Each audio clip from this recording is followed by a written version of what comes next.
Okay, welcome back everybody. We're continuing on Unit 9, a sectionalized nation, as we're seeing that we have a clear divide between the North and South, and let's be reminded of some of the problems that we're having in the country. So we had, as part of that Compromise of 1850, the Fugitive Slave Act, that really upset the North because it made slavery really a supported institution by the federal government, since you had to participate in catching runaway slaves. This is a big deal. This is going to have a lot of people be very upset with the national government. We saw an example of this by the writing of Uncle Tom's Cabin. Harriet Beecher Stowe writing this novel that inspires people to go, whoa, this is really bad what slavery is. And it inspires more abolitionists, and it gets more people riled up against what the South is doing. So we had all of these events going on. We're going to go back to Congress here. And what's going to happen is there's going to be the idea for a new law in the Louisiana Territory. If you remember, we had the Missouri Compromise. Missouri becomes slave, Maine becomes free, there's a line, divided up, it all works out fine. But as I said then, laws, like rules, are made to be broken or changed. So, come 1854, Stephen Douglas, a northern senator, is going, if we change this law and make it the people vote on whether there's slavery or not, he would get support in Congress to have a railroad go from his native Chicago out west. This would bring in huge amounts of money, revenue, opportunities for Chicago. So, he pushes it through.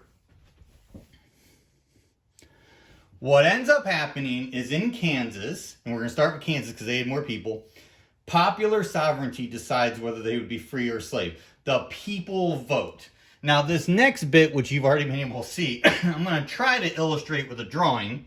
Let's see what we can do. I'll do the best I can, guys. We're just improvising here. Okay. So, and I don't know if you can see me, great. If you can't, whatever. The idea was we're getting rid of this Missouri Compromise line, okay? And what ends up happening is the people in Kansas would vote on whether they're free or slave. Well, that doesn't go too well because the slave owners in Missouri on election day cross the border, vote illegally, voter fraud, for slavery.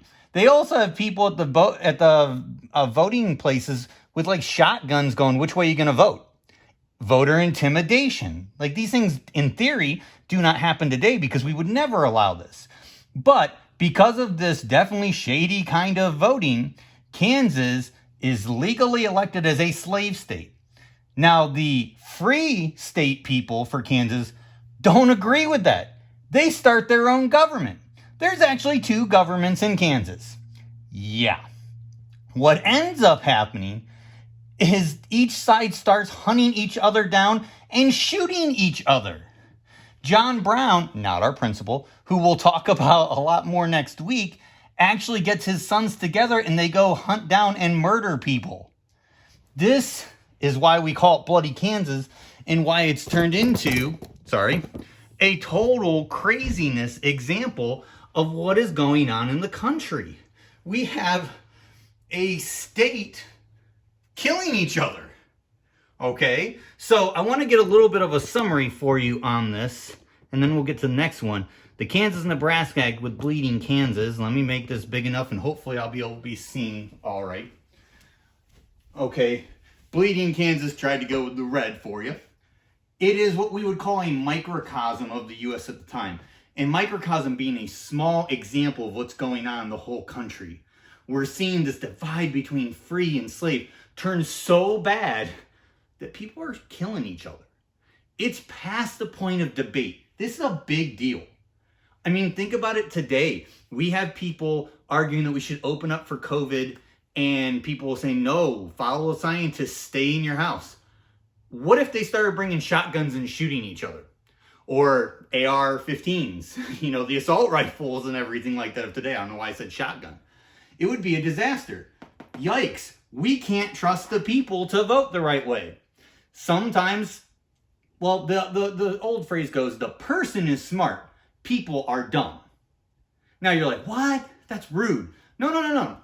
I guarantee you, you have done something when you've been in a group that you would not have done had you been thinking on your own. Because you just succumbed to peer pressure and went with it, and it turned out bad. Gangs or families referencing the whole John Brown thing. So you would think, okay, Congress is not doing a great job through this. So the presidents are nowhere to be found because none of them wanted to take on the responsibility. Everybody knew where this was going. We were probably going to divide and go to war. But do you really want to be the president in power when that happens? When something so disastrous happens? So people looked to the judicial branch. And that did not go well. The Dred Scott Supreme Court case. As it says on here, I'll just read it. Dred Scott had been enslaved in a slave state, Missouri. His owner takes him to free land. He then returns back to Missouri and his owner dies. So Dred Scott, with support of abolitionists, argue, well, the dude lived in a free territory. He should be free. That should apply. Well, in the end, Dred Scott isn't going to get anything out of this, and the Supreme Court's going to take this to a higher level, and that's the results that matter in this case. The Supreme Court has a couple major decisions. They say off the bat, African Americans, blacks, slaves are not citizens. They make that decision for the country. So because they're not citizens, they can't sue in court. This doesn't matter. It effectively supports the Southern view that if you're not a citizen, you're probably property as a slave and not a person. The second one is the Supreme Court just goes out and says, well, Congress doesn't have the power to outlaw slavery either. They can't make that kind of law. That must be a vote of the people, our popular sovereignty. And we saw how well popular sovereignty worked in Kansas. Yeah. So the Supreme Court has failed miserably. This is a great victory for the South.